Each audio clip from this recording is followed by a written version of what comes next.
ايش بيك عبد الله؟ ايش بيك؟ معناها مدرسة معناها عليش جديد نزيد عليش تلك؟ ما حافظ درس القراءة. يعني انت حافظه يا ابني؟ ليش انت حافظه؟ طيب ايش جالس تسوي؟ طيب وين درس القراءة؟ وين؟ اعطيني اياه تشوف. وين؟ هذا هو الأسرة السعيدة. ليش انت حافظه يا ابني؟ داحق الحزان اقرا لك اياه وانت انتبه ركز معي زين. سمعت؟ الأسرة السعيدة.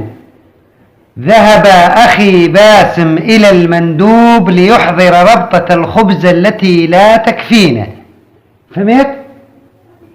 وأخي رامز سري مري على الكومين لتسجيل دفتر العيلة على العاشة التي لم نقبضها حتى الآن. فهمتها هاي؟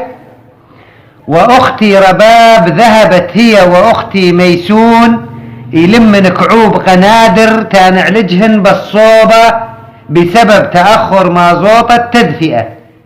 فهمتها؟ وأمي تدور على جاراتها كل يوم تشحذن طبخة زيت. فهمتها؟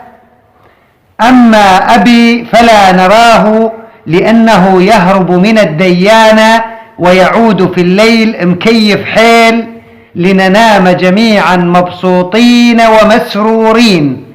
فنحن أسرة سعيدة جدا جدا. أشهد بالله اي بالله أشهد بالله سعيدين حيل. فهمت؟ والله يا ابني لوني برضه استاذ اقسم بالله لفتسك وشنقك خالص. هذا الدرس هذا منه بيه بسوريا محافظه.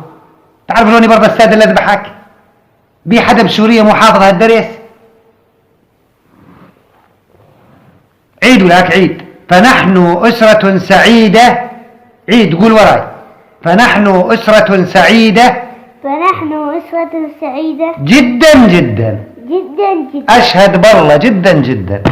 قولك. قال السعيدة بالعلم. السعيدة السعادة الصبح. السعيدة. ايوه بيقدك يا العنوان. اعطيني شاي ولا اعطيني شاي.